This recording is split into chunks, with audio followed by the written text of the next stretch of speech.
Samajwadi party के नेता और पूर्व मंत्री तेजनारायण पांडे पवन ने चुनाव आयोग की इस प्रक्रिया पर गंभीर आरोप लगाए हैं। अयोध्या एस मजबूत फॉर्म को लेकर समाजवादी पार्टी के नेता और पूर्व मंत्री तेजनारायण पांडे पवन ने गुरुवार को शान-ए-अवध ऑडिटोरियम में आयोजित प्रेस कॉन्फ्रेंस में चुनाव आयोग और बीजेपी सरकार पर गंभीर आरोप लगाए हैं।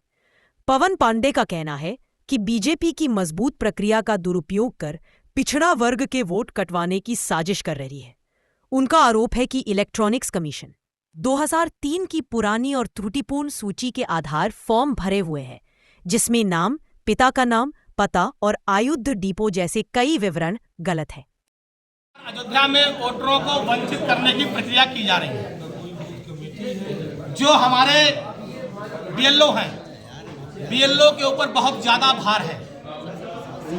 बीएलओ बेचारे सब बहुत परेशान हैं और 90% बीएलओ को नहीं मालूम है फार्म कैसे भरा जाएगा। हमारी पहली मांग यह है कि बीएलओ को अच्छी तरीके से प्रशिक्षित किया जाए कि फार्म कैसे भरा जाएगा। बीएलओ के साथ प्रशिक्षित आदमी लगाए जाएं जो घर घर जाकर फार्म दें, फार्म भरवाएं और फार्म की रिसीविंग मतदाता को दें। लेकिन आज ऐसी प्रक्रिया नहीं हो रही है। आज इतना प्रेशर है कि हमारे बीएलओ सुसाइड कर ले रहे हैं, हमारे बीएलओ फांसी लगा ले रहे हैं, प्रदेश में बीएलओ जान दे रहे हैं। ये बहुत ही दुर्भाग्यपूर्ण है। और अगर बीएलओ का परिवार ये बता रहा है कि अधिकारी उनसे कह रहे थे कि पिछड़ों का, दलितों का वोट न बनाओ, जो भारतीय जनता पार्टी के वोटर हैं केवल उन्हीं का वोट बनाओ, बाकी काट दो, बाकी में कमियां कर दो, तो ये लोकतंत्र का हनन है, लोकतंत्र की हत्या है, लोकतंत्र का अपमान है। लोकतंत्र में सभी को वोट देने का अधिकार है। हर आदमी का अपना मतदान करने का अधिकार बाबा साहब भीमराव अंबेडकर के संविधान में दिया है। लेकिन आज उस लोकतंत्र में मतदान देने के अधिकार को भारतीय जनता पार्टी की सरकार और उनके कछुआ में बैठे हुए अधिकारी छीनना चाहते हैं और समाजवादी पार्टी इसका पुरजोर विरोध करती है। अभी गांव में बहुत से वार्डों में फार्म तक नहीं पहुंच पाए हैं। आप सोचिए 4 नवंबर से 4 दिसंबर और आज 27 नवंबर हो गया है, 7-8 दिन और बचा है। फार्म नहीं पहुंचे हैं, फार्म गलत भरे जा रहे हैं। 90% फार्म सी वोटर में डाल दिए जा रहे हैं। अब आप बताइए, जिनकी पूरी जानकारी सही है, जिनका पूरा फार्म सही भरा गया है, उसके बाद भी वो सी में जा रहे हैं, उनका लिस्ट में नाम नहीं आएगा, फिर आपत्ति आएगी, कौन खाली आपत्ति भरने के लिए। तो ये वोट को काटने की एक प्रक्रिया है। लगातार भारतीय जनता पार्टी की सरकार में निर्वाचन में बैठे हुए अधिकारी, उनके कर्मचारी मिलकर मतदाताओं को वोट से वंचित करने का और वोटर लिस्ट से उनके नाम को काटने की जो साजिश है, उस कदम को अपने आगे बढ़ा रहे हैं, जिसका समाजवादी पार्टी पुरजोर विरोध करती है।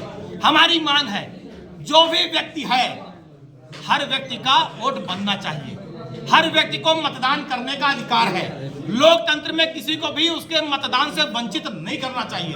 लेकिन जो आज प्रक्रिया है, इसमें ज्यादा लोग वंचित होते हुए दिख रहे हैं। 2003 की वोटर लिस्ट आप उठाकर देख लीजिए, कोई पन्ना सही नहीं है। आधी अधूरी जानकारियां हैं। आधी अधूरी जानकारी के आधार पर कैसे भरा जाएगा? जो भरा जाएगा वो खराब, पता लगा बाद में कह देंगे कि खाली ये खराब है, आपत्ति लाएंगे। आपत्ति कैसे दूर होगी? आदमी के पास कितना टाइम है, रोज आपत्ति लगाएगा, रोज खाली कोई बैठा हुआ है। तो ये जो वोट काटने की एक प्रक्रिया है, या तो ये जो कमियां हैं, इन कमियों को निर्वाचन आयोग दूर करे।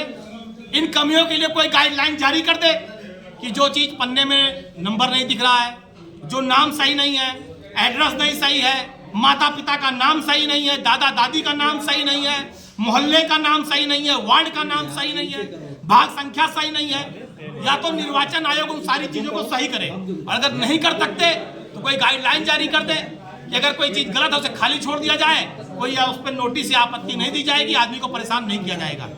लेकिन लगातार ऐसे ही काम किए जा रहे हैं जिससे कि वोट कटे, लोगों के वोट न बन पाए, लोगों के फार्म गलत हो जाए। अब उदाहरण देख लीजिए, नाम है जाकिया बेगम, ये महिला है अंगूरी बाग वार्ड की। अब ये काशीराम हो गई हैं, गोसाईगंज में इनका वोट बना दिया, काशीराम गोसाईगंज, इनका नाम जाकिया बेगम से काशीराम। ये एक पन्ना नहीं है, ऐसे हजारों उदाहरण हैं। एक दूसरा देख लीजिए, ये सुनील कुमार, इस शहादतगंज के रहने वाले बैठे हैं। अब इनको सुनील कुमार को बना दिया है बदरुल निसा गोसाईगंज। अब ये बदरुल निसा हो गए हैं सुनील कुमार से। तो ऐसे हजारों लोग हैं जो परेशान हो रहे हैं, जो खामियां हैं। ये कहां जाएंगे? ये वोट कहां जाएगा?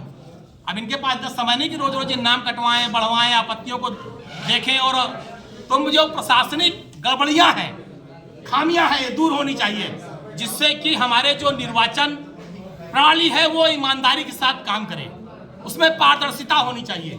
अयोध्या में किसी का वोट न कटने पाए न छूटने पाए। प्रशासन को इसका ध्यान देना चाहिए SIR के माध्यम से। और बहुत से BLO तो ऐसे हैं जो पूरा भाजपा के नेताओं को पूरा फार्म दे रहे हैं। हमारे पास प्रमाण है इसका।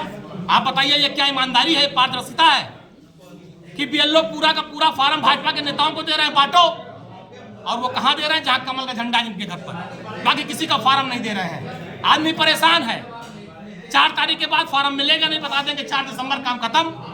तो लगातार ये जो गलत नीतियां हैं, गलत काम है, इसका हम विरोध करते हैं। हमारी मांग जिला प्रशासन, निर्वाचन अधिकारी से है कि प्रत्येक घर पर फार्म पहुंचाया जाए, प्रत्येक घर का फार्म भराया जाए और प्रत्येक आदमी का नाम मतदाता वोटर लिस्ट में आना चाहिए, किसी को वोट से वंचित न किया जाए। ये हमारी मांग है। और इसकी समय सीमा कम से कम 3 से 5 महीना बढ़ा करके, जिससे कि BLO पर भार कम पड़े और BLO के साथ एक प्रशिक्षित आदमी लगा दिया जाए, जिससे कि सभी का फार्म भर जाए, सब वोटर बन जाए और किसी का मानसिक न कोई उत्पीड़न होने पाए और आसानी से सारे काम संपन्न हो जाए।